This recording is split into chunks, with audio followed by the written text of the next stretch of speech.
हरे कृष्णा, राधे राधे साथियों। आज के वीडियो में हम निर्जला एकादशी के विषय में विस्तार पूर्वक चर्चा करेंगे। ज्येष्ठ मास के शुक्ल पक्ष की एकादशी को निर्जला एकादशी के नाम से जाना जाता है।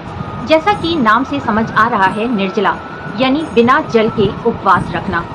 ज्येष्ठ मास जिसमें दिन बहुत बड़े होते हैं, महीना बड़ा होता है और इसमें पड़ने वाली निर्जला एकादशी भी बड़ी एकादशियों में से एक है। ऐसे मास में जबकि गर्मी इतनी भयंकर रूप में होती है और प्यास बहुत ज़्यादा लगती है, तो इन परिस्थितियों में भूख प्यास पर नियंत्रण रखते हुए व्रत को करना अपने आप में एक तपस्या है।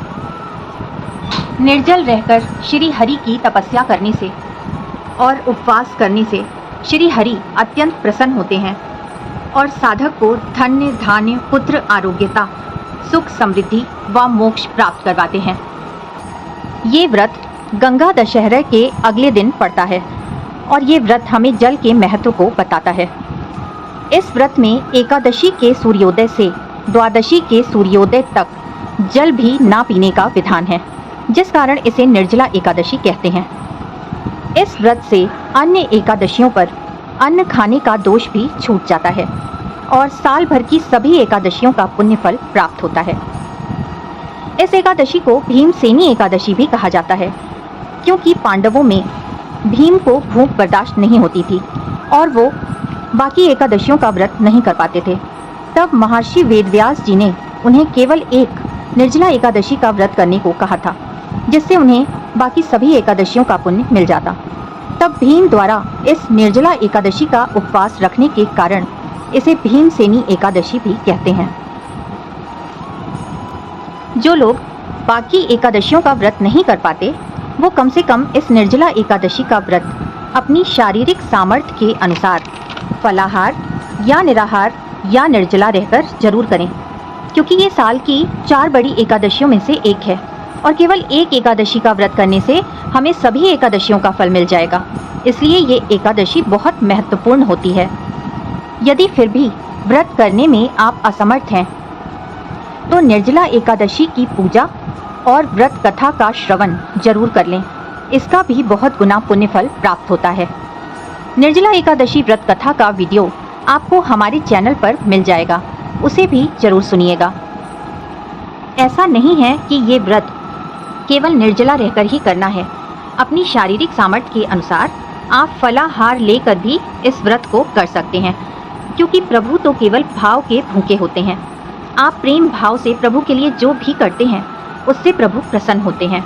तो अपनी शारीरिक सामर्थ्य के अनुसार कुछ ना कुछ पुण्य कर्म इस विशेष तिथि में अवश्य करें। इस दिन जल से भरे हुए कलश का दान करना अत्यंत शुभ माना गया है। पशु पक्षियों, राहगीरों आदि के लिए पानी की व्यवस्था जरूर करें। मीठा शरबत पिलाएं, पानी वाले फलों का दान करें और गर्मी से राहत देने वाली चीज़ें जैसे छाता, चप्पल, पंखा आदि का दान विशेष फलदायी माना गया है। निर्जला एकादशी का व्रत किस दिन रखा जाए, इस बात को लेकर बहुत कंफ्यूजन है कि ये व्रत 17 जून को करा जाए या 18 जून को।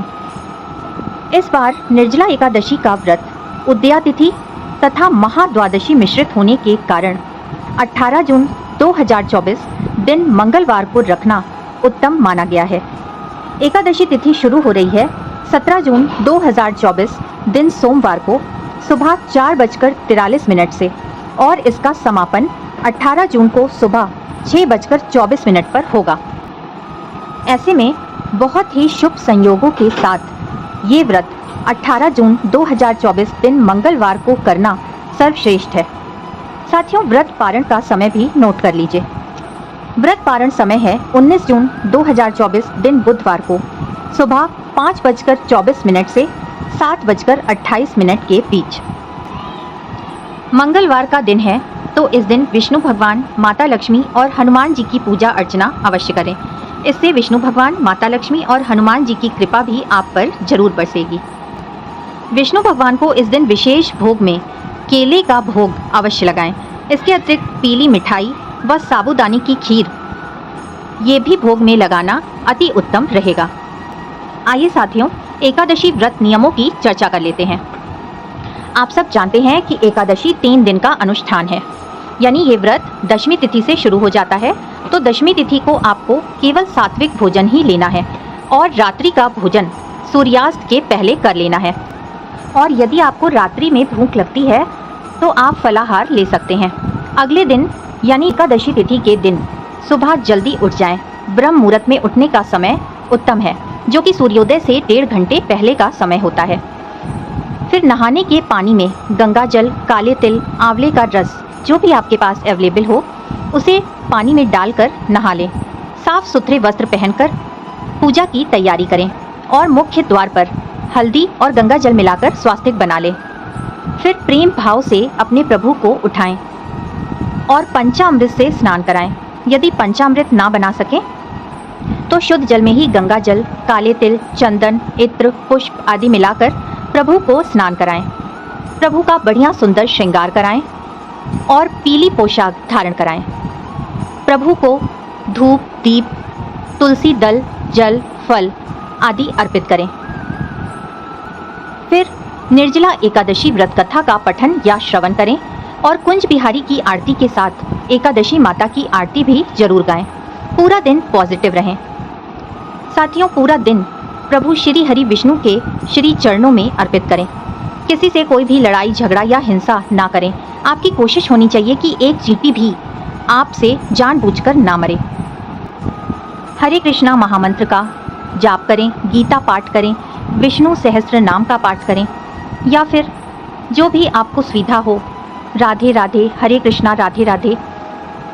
आप उठते बैठते चलते फिरते, अगर ऑफिस गोइंग हैं, स्टूडेंट हैं, तो मन में ही प्रभु के पवित्र नामों का जाप करते रहें और प्रभु से इस व्रत को निर्विघ्न पूर्ण कराने के लिए प्रार्थना करें। और आप इस व्रत को किस तरह से कर रहे हैं ये भी प्रभु को जरूर बताएं। फिर अगले दिन यानी द्वादशी तिथि के दिन सुबह जल्दी उठकर नहा धोकर नियत समय में पूजा पाठ कर लें और दान पुण्य भी अवश्य करें, जिसमें चावल का दान मुख्य है। फिर नियत समय में अपना व्रत खोलें। प्रभु को शंख से स्नान करना अत्यंत प्रिय है, तो विशेष तिथियों में जैसे एकादशी तिथि के दिन प्रभु को शंख से जरूर स्नान कराएं और एकादशी तिथि के पहले ही तुलसी दल तोड़कर रख लें, क्योंकि एकादशी तिथि पर, द्वादशी तिथि पर पूर्णिमा, अमावस्या, सूर्य ग्रहण, चंद्र ग्रहण, इतवार और मंगलवार को और सूर्यास्त के बाद तुलसी दल किसी भी हाल में नहीं तोड़ना चाहिए, क्योंकि इससे हम अनजाने में ही पाप के भागी बन जाते हैं। यदि आप तुलसी दल तोड़ना भूल भी जाएं तो क्यारी में जो पत्तियां गिरी होती हैं तुलसी की, वो उठाकर धोकर उसे यूज़ कर लें, क्योंकि 13 दिन तक तुलसी बासी नहीं मानी जाती। साथियों, बहुत ही महत्वपूर्ण, पवित्र और पावन तिथि है। इस तिथि का लाभ अवश्य उठाएं, इसको खाली ना जाने दें, क्योंकि यही सत्कर्म हमारे इस लोक को भी और परलोक को भी सुधारेगा। तो कुछ ना कुछ पुण्य कर्म अवश्य करें। तो साथियों, आज का वीडियो अगर आपको पसंद आया तो प्लीज़ ज़्यादा से ज़्यादा शेयर करें, लाइक करें और सब्सक्राइब करें। फिर से मिलेंगे मेरे चैनल कृष्णा माखन चोर पर। तब तक के लिए राधे राधे।